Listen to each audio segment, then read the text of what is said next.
All right.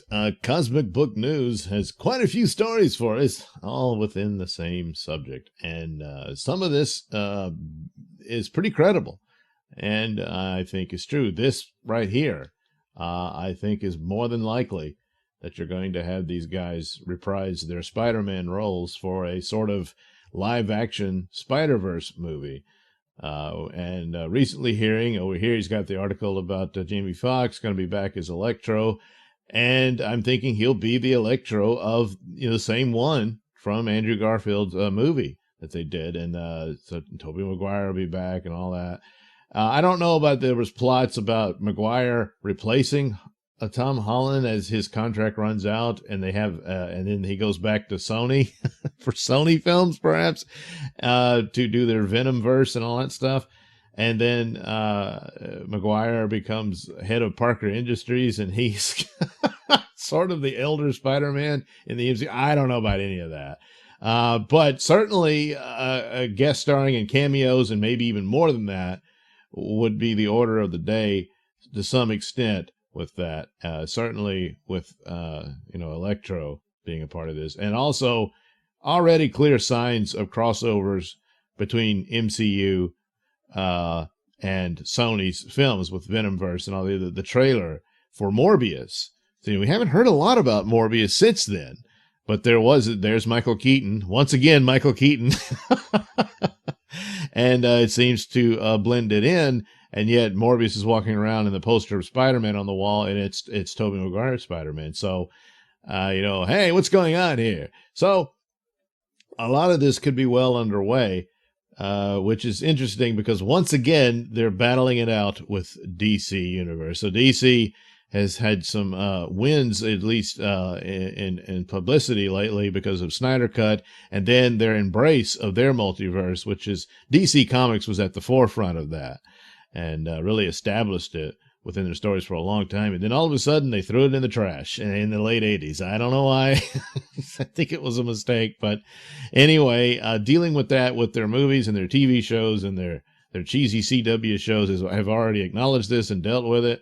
And it was pretty forgettable because it was a pretty terrible series. But nevertheless, the talked about moment was Ezra Miller's Flash meeting Grant Gustin's Flash. And so there you go. It establishes all of that. And they've embraced it. And you're going to, I don't know about nods to it, whether Snyder Cut will reference it, but definitely the Flash film will. And we've already got acknowledged that Ben Affleck and Michael Keaton will reprise their versions of Batman within that film. And so it's going to go a long ways with that. But for Marvel, they're already underway with Doctor Strange 2, which is literally, the Multiverse of Madness is the title. So there you go. It's telling you what's going to happen. Apparently, WandaVision is going to be a setup for that, and it's already showing that she seems to, of course, with her abilities and powers of creating a pocket universe where she gets Vision back and all that sort of stuff, and that could lead into more of this. But also, the seeds were planted in Endgame with the manipulating the Infinity Stones and going back in time like what they did creates divergent timelines and alternate realities and whatnot. And Doctor Strange ultimately looks like will have to deal with the consequences of that. And we'll meet other versions. So it seems this could spill over into Spider-Man 3 as well. But that deals with all the Sony stuff. So what could Doctor Strange find over there? Well, rumors had been talking about getting Hugh Jackman back. And Hugh Jackman at some time ago said, yeah, it would be very difficult to turn down a possible role as with the Avengers. He could reprise Wolverine for that. Well, maybe it would only be this one-shot deal because in a lot of ways he's kind of wants to move on and is done with it. He's done so many Wolverine films with X-Men and his own Wolverine films. And Logan really kind of closes the door on it and does it very well. So it's kind of like, you kind of don't want to mess that up. But in this aspect where it's an alternate universe thing and it might just be a one-shot deal, I don't know. I doubt it. Depending on how well received it is, they're going to, come on, how about a few more? So this could be possible. And Feige, of course, would like to make this happen because that would be just very popular. As to what the story is, well, you got to get that nailed down. But all the pizzazz and publicity stuff and reviving life into it after the MCU's end in Endgame really came about. You know, their big stars or have moved on. Chris Hemsworth is the only one left. Yeah, Doctor Strange is really the only interesting character I'm looking forward to. So they're in a bit of a mess there. And so you need to get the excitement back, and stuff like this could do that. So don't know if this is true, but certainly I do believe that the desire for it to happen is true for someone like Feige, and talks may be underway for that. So that's one of the earliest ones we'd heard. Now there's some more ones. Yes, Tom Cruise. Now, the interesting thing about this, to how it plays, once again, the similarities with DC, is that the rumor was that not just Michael Keaton coming back, but also getting Nicolas Cage to do a cameo of some sort in that film as his Superman, that he was going to play in the Superman Lives film that never got off the ground.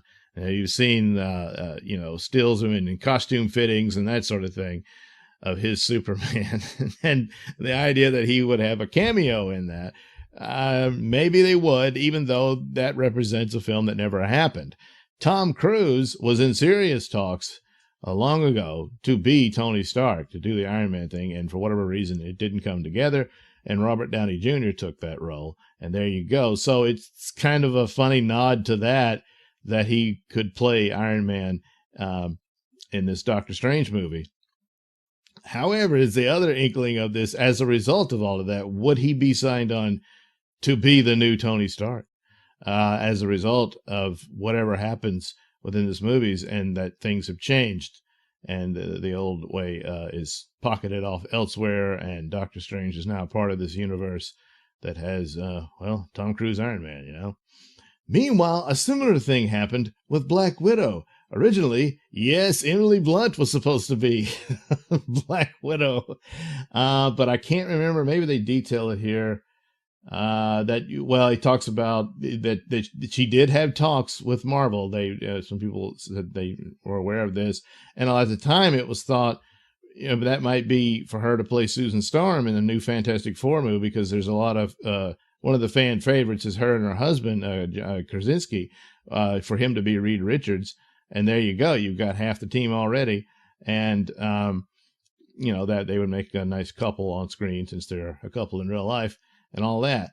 But maybe it's this, that they wanted to reprise it. Now, the reason he puts maybe Ed Norton could return.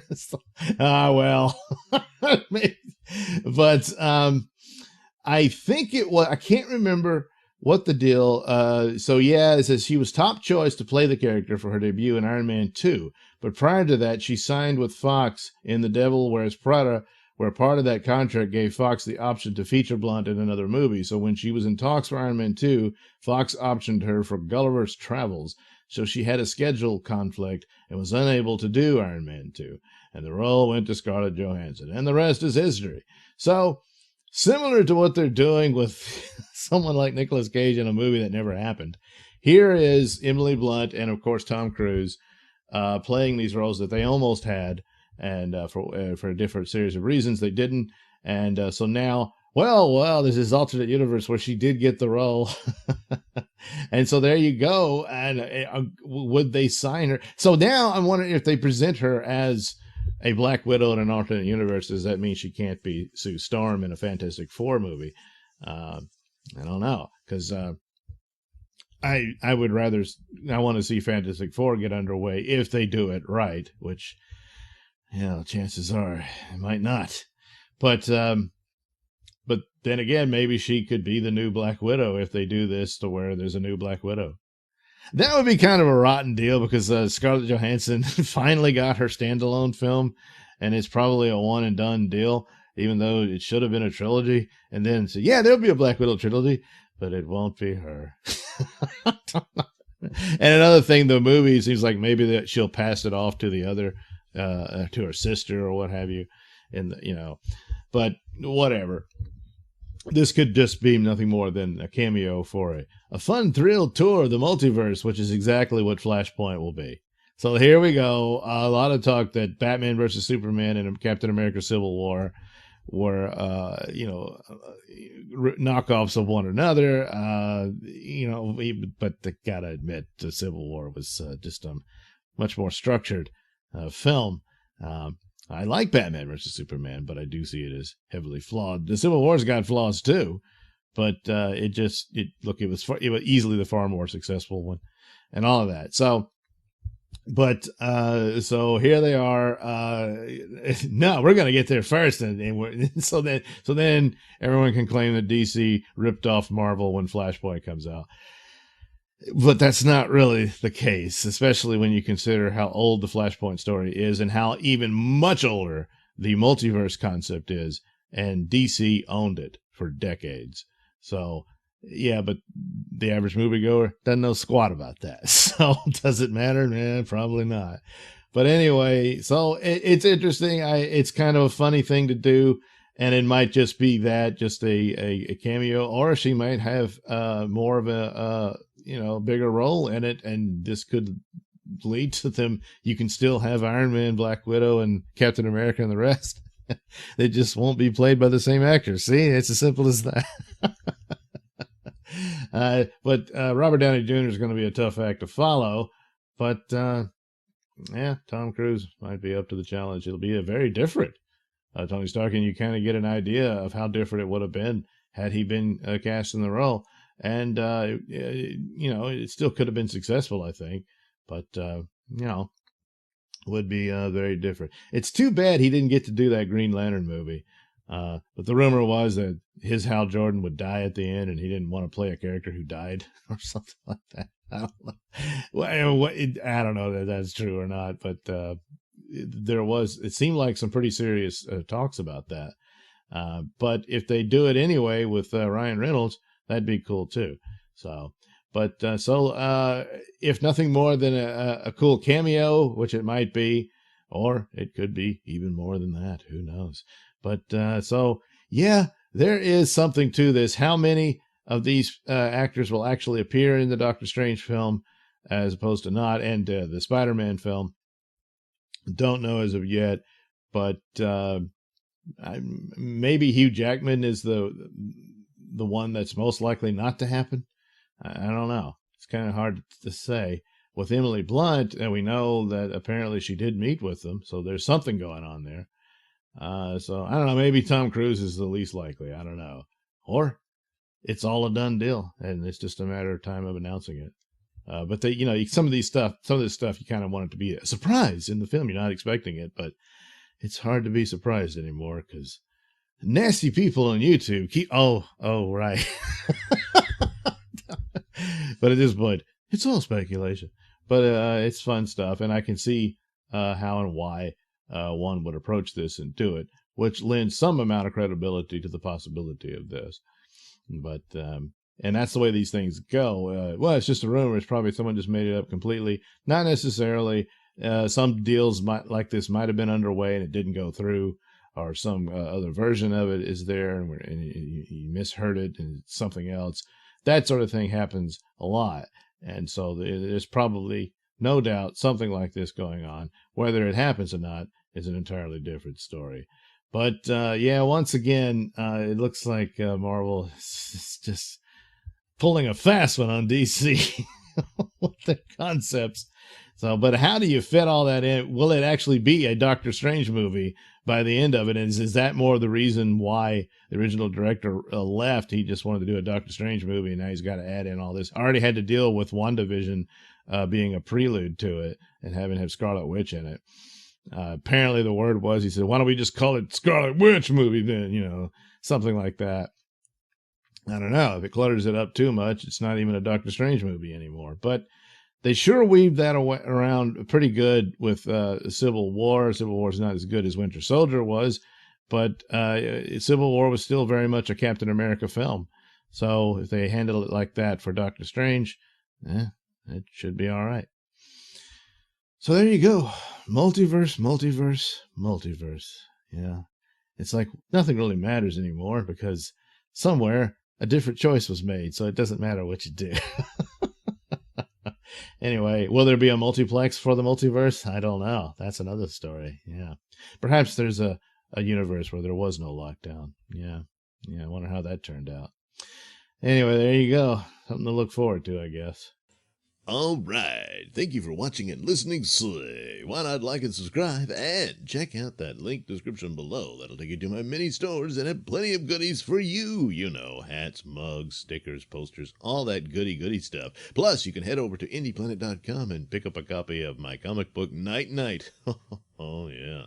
Plus, you can also catch my podcast, Mr Nailsin Show, over at RadioMisfits.com.